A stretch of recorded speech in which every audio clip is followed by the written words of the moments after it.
So, they like me to do an update, and a lot of you guys know what we're up to, but I think really it's important that we look at where we were, what we're doing today, and where are we headed in the future.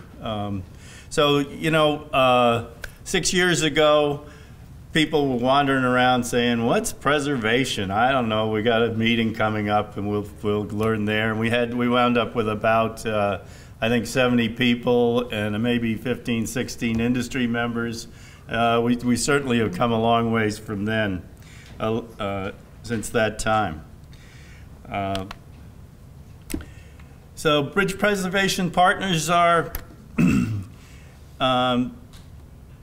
what are you guys doing today? You're developing some of the new things that we have had at this meeting. The new member orientation lunch, I think that was very successful. Everybody was sitting around and having good discussions back and forth, meeting people already. The new folks, you really got to sort of introduce them to what this quick half day, full day, and a half day is all about. Otherwise, it's a blur. It's like, your first time, I don't know if you guys go to TRB at all, but first time at TRB, you go, "Oh my goodness, what am I doing here?" 13,000 people. And you're very engaged in your peer exchanges. It's almost like chasing cats trying to get you guys to the tables, but then it's like, it's unbelievable trying to get you up from the table after you're deep into these discussions. Yeah, that's a good thing. Everybody's engaged and enthused about bridge preservation. Now we're showing virtual demonstrations for the industry. I think that's a good thing. Give them to showcase a couple minutes just to showcase their particular products. The only criticism we've had in the first three meetings was somebody says it's nothing but a advertisement, and I said, yeah, that's what it's supposed to be. We're giving these guys an opportunity to show us their particular products, and if we're interested in them, we'll go back and talk to them at their booths. And working on the new research roadmap. This means that they're really looking for our perspective. They want to know what we think are our needs in the future and whether or not we've accomplished all the research needs that we said in 2008 that we actually had back then. So this is great that we have that respect from around the country, and these large subcommittees are going to push our needs forward. And we're starting to develop more and more national working groups. Once the DEC working group is a perfect example. You've got each one of the 4 partnerships had their own little DEC working group, and we said, well, why don't we have a national working group? That makes sense, and then we can work together and not duplicate things and have basically a larger initiative. And now we're including technical tours in our meetings. All but one of the partnerships are going to have technical tours of some kind, and that's a good thing. We're trying to change things up, I think, by doing this, but we're certainly looking for suggestions, and we're already talking at the breakfast table about what we're going to be doing at the next meeting and where we're going to be. So these are good things. And to show you how busy we are, just look at this is our the main page of the Bridge Preservation page. There's all sorts of things going on, and I just wanted to give you an idea, so a couple examples of what you can find. But you look at that black bar, that's all sorts of individual folders that you can get into with a whole bunch of items in them. 27 working groups. My friend Dave Juntman from Michigan put this slide together, and they are all over the place, just like this. I don't think we show them all here, but there's all sorts of things, like BMEN treatments, or preservation matrix, outreach to local agencies, structural health monitoring, all sorts of things are going on, and that's really good.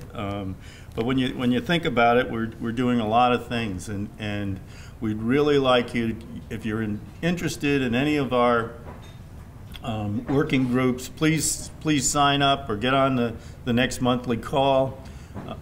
while we talk about monthly calls, I think we're going to change the date of those to accommodate some of the officers, some of the chairs.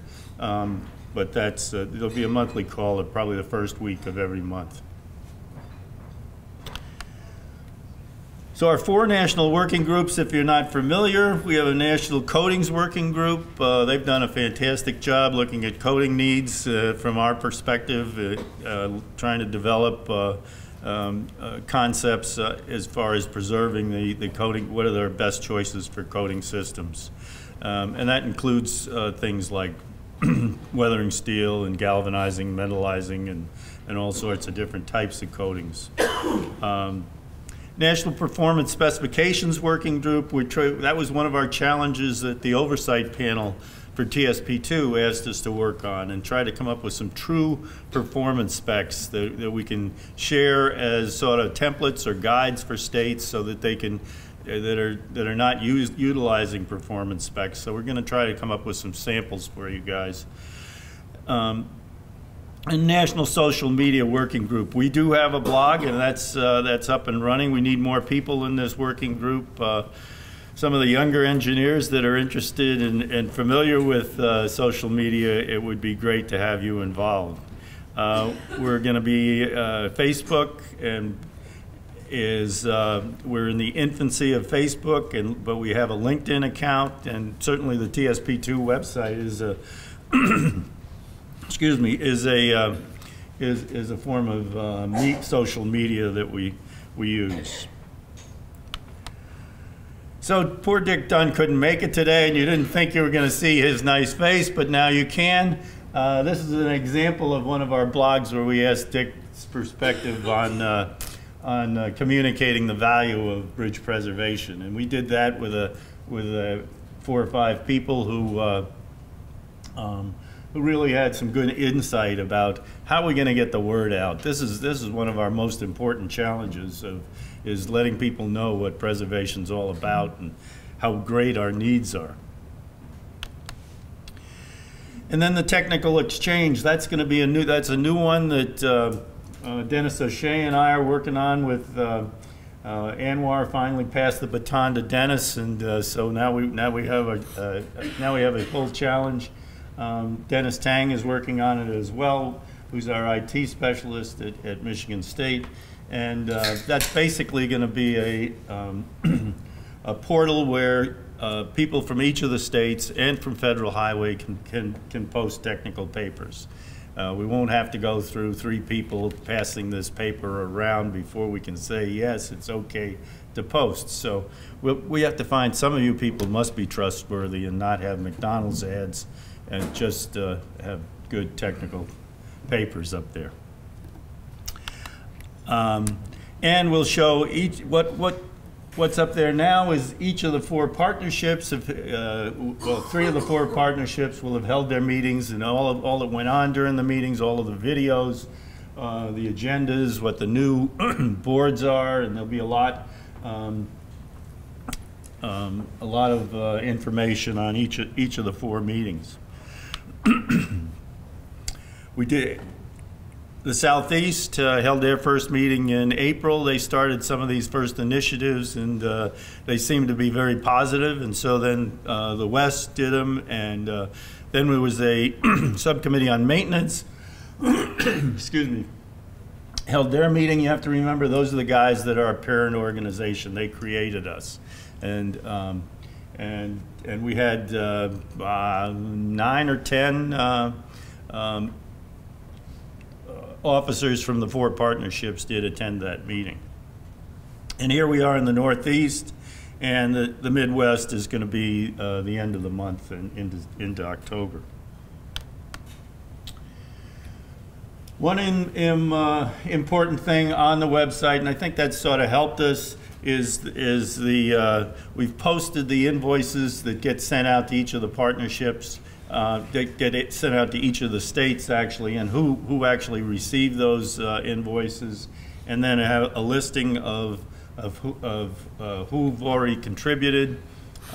This way, people can track whether or not they've got credit for the check that they sent, And also the note, there's a letter from Federal Highway saying that you can utilize SP&R funds for payment. So you could make it's sort of a soft match type thing with your state planning and research funds. You have to keep that in mind. But that has helped us, and we had 47 states.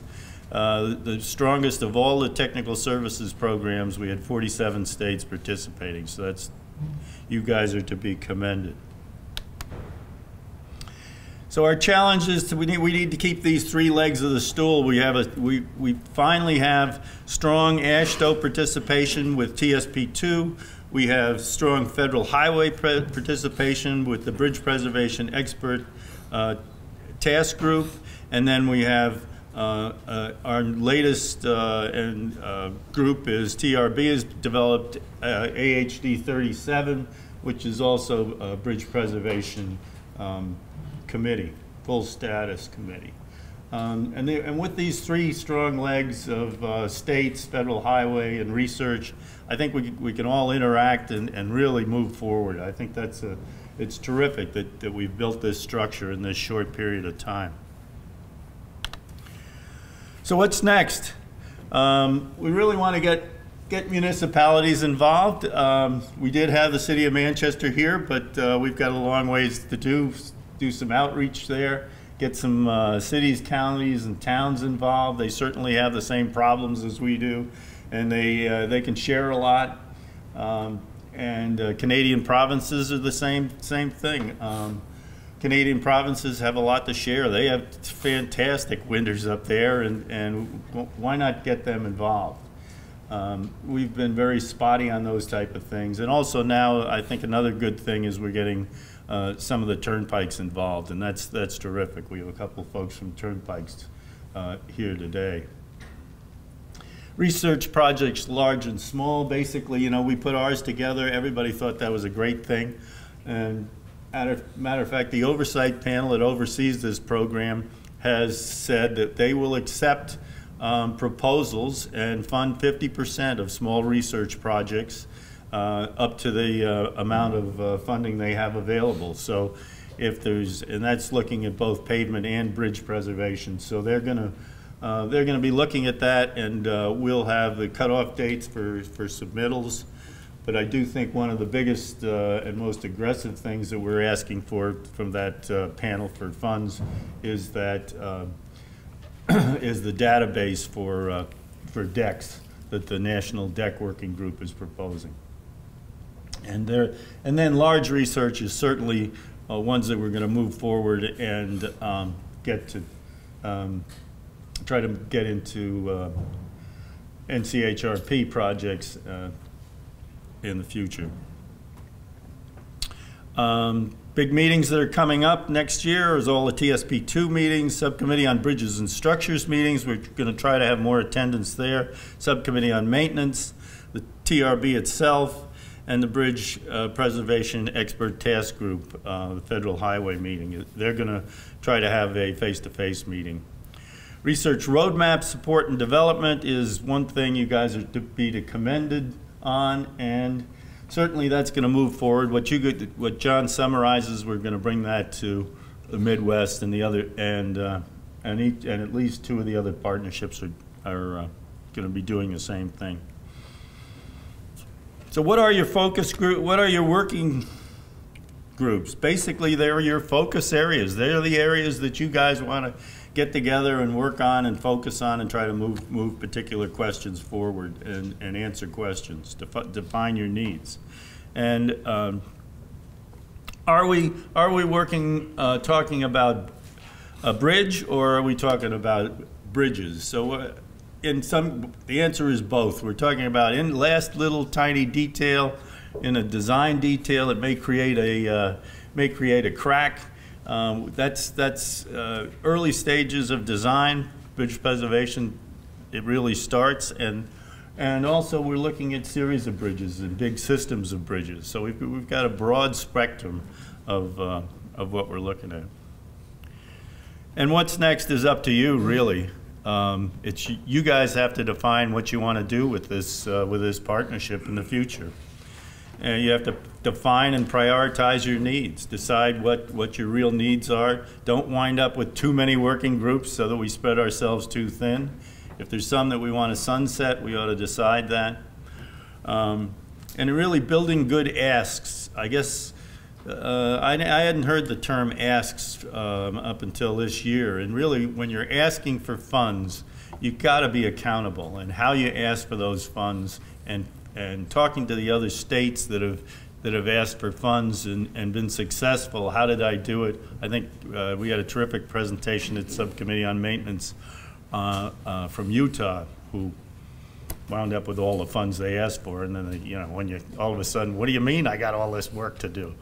But certainly getting the right ask to the right person is very important. Decide what your audience is, and make them aware of what your true needs are, and show them some of the history or how it can help keep our structures in great condition in the future. So that's where we are. Where we're going is up to you guys. Any questions? Thank you.